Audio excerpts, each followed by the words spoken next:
इस वीडियो में जानेंगे बिहार बोर्ड क्लास 10वीं के हिंदी के मोस्ट वीवीआई ऑब्जेक्टिव प्रश्न के बारे में। अगर आप भी बिहार बोर्ड क्लास 10वीं के स्टूडेंट हैं और 2023 में एग्ज़ाम देने वाले हैं तो इस वीडियो को शुरू से लास्ट तक ज़रूर देखिएगा। यहीं से प्रश्न पूछा जाता है। चलिए बिना देरी के शुरू करते हैं आज की वीडियो।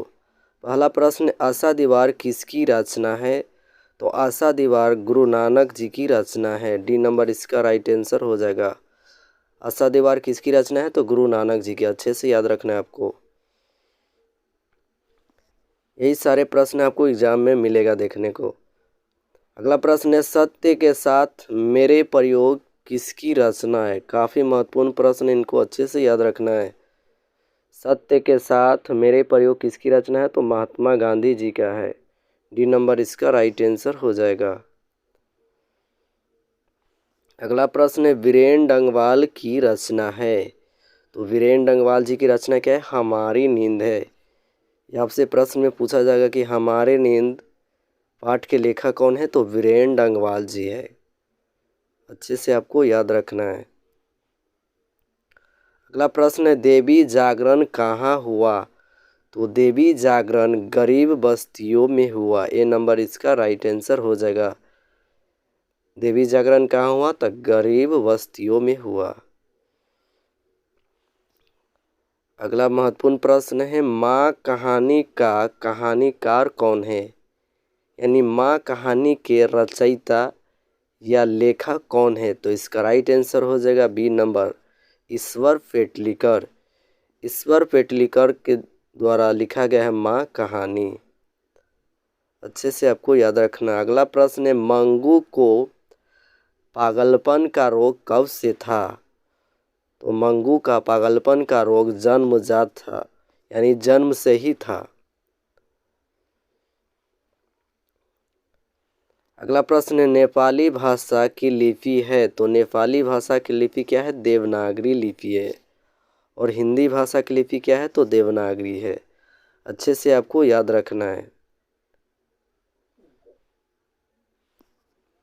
अगला प्रश्न है, गुणाकर मूले का जन्म कहाँ हुआ?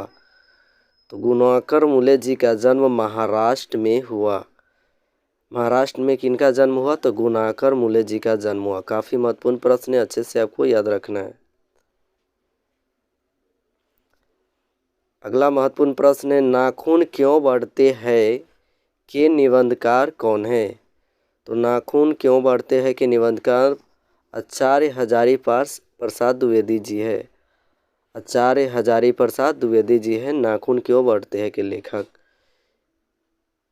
काफ़ी महत्वपूर्ण प्रश्न है, इनको अच्छे से याद रखना है। अगला प्रश्न है, हिरोशिमा कहाँ अवस्थित है? हिरोशिमा कहाँ है? तो जापान में है। डी नंबर इसका राइट आंसर हो जाएगा। हिरोशिमा कहाँ है? जापान में है।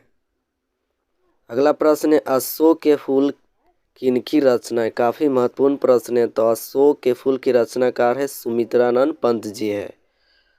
काफ़ी महत्वपूर्ण प्रश्न है। सुमित्रानंद पंत जी है अशोक के फूल की रचनाकार। अगला प्रश्न है, एक पतंग अनंत में किनकी रचना है? एक पतंग अनंत में किसकी रचना है? तो अशोक वाजपेयी जी का है। अशोक वाजपेयी जी द्वारा लिखा गया है एक पतंग अनंत में। काफ़ी महत्वपूर्ण प्रश्न है। अगला प्रश्न है, कुमार गंधर्व क्या है? तो कुमार गंधर्व शास्त्रीय गायक है। बी नंबर इसका राइट आंसर। अगला प्रश्न है, अशोक वाजपेयी की माता का नाम है? तो अशोक वाजपेयी जी के माता जी का नाम है निर्मला देवी। सी नंबर इसका राइट आंसर हो जाएगा। आपसे प्रश्न में पूछा जाएगा कि निर्मला देवी किनके माता जी का नाम है? तो अशोक वाजपेयी जी के माता जी का नाम है। अच्छे से याद रखना है आपको। अगला और लास्ट प्रश्न है, काफ़ी महत्वपूर्ण प्रश्न है। पंत जी किस युग के कवि थे? यानी सुमित्रानंद पंत जी किस युग के कवि है? तो इसका राइट आंसर हो जाएगा सी नंबर, छायावाद युग के। सुमित्रानंद पंत जी किस युग के कवि है? तो छायावाद युग के कवि है। सी नंबर इसका राइट आंसर हो जाएगा। सो फ्रेंड, ये थे 15 महत्वपूर्ण ऑब्जेक्टिव प्रश्न। वीडियो अच्छा लगे तो प्यारा सा कमेंट ज़रूर कीजिएगा, दोस्तों के साथ शेयर कीजिएगा। धन्यवाद फ्रेंड।